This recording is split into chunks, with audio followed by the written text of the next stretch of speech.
You'd be foolish to run cover 3 when you got this play in your arsenal. Get a one-play touchdown or a big bomb with this play. Coming up next.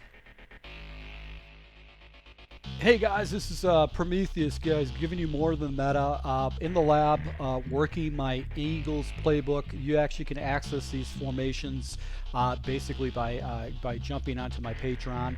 I do full breakdowns. I want to show you a play that actually blows up cover 3. Cover 3 is not necessarily the best defense nowadays, and there's definitely ways you can go and expose it.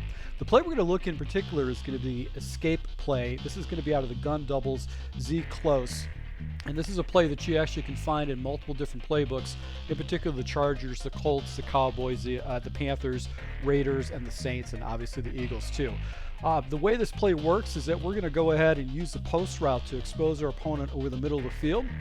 Let's go ahead and show you the easy setup with this. Now the most important thing is that when you're running this play, you want to have the doubles receivers, Brown and Smith, on the short side of the field. Why you want to do this is it provides you best spacing.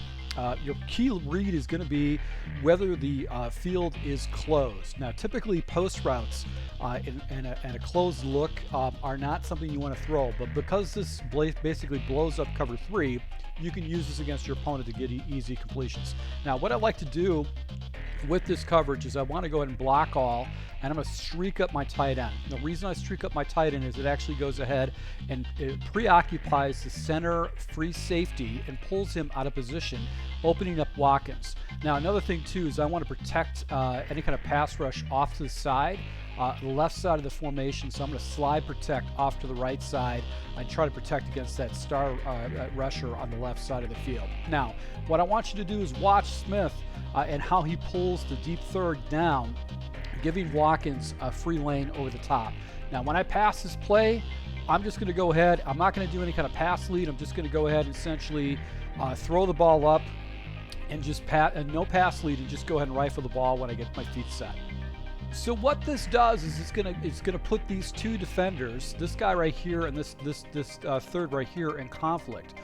Basically what's going to happen is that he has to try to defend this corner route, because if he bails out and plays over the top, this corner route would be wide open with this concept. And essentially what happens is, because we've got a deep route right here with the tight end, he essentially gets pulled too, gets out of position, and by the time I got rid of the ball, he steps away. I can get this completion for a one-play touchdown. Now there's a couple different variations of this play. You can actually find this in flanker close too. Now once again, I'm going to go ahead, I'm going to block all, I'm going to take my wide receiver and put him in a streak, and I'm going to slide protect off to the left because I've got an extra blocker off to the right with the running back.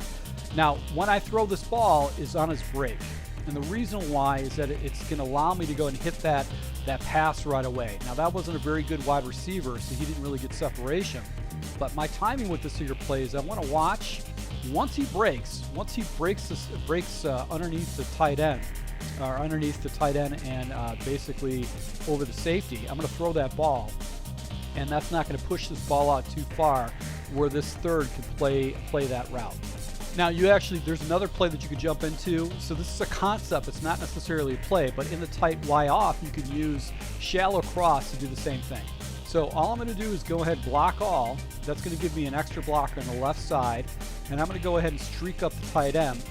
And all I'm going to do is wait for the wide receiver to cross in front of the safety, and that's going to give me an opportunity to get a big completion. So this is a great play to throw into your arsenal, throw into your scheme. Usually when you see that single high safety, you're going to think to yourself, okay, this is maybe not the best throw to throw a post, but if you go ahead and stretch your guy vertically over the top, that's basically going to preoccupy that safety, and it's going to open up that route for you. So guys, if you like these tips, go ahead and hit the subscribe button. I'll be rolling out more tips. If you want to see full scheme breakdowns, you can go to my Patreon for $1. I'll be writing up ebooks and stuff like that, and providing you other ways to beat your opponent that's not the meta. So once again, thank you for your support. Until next time.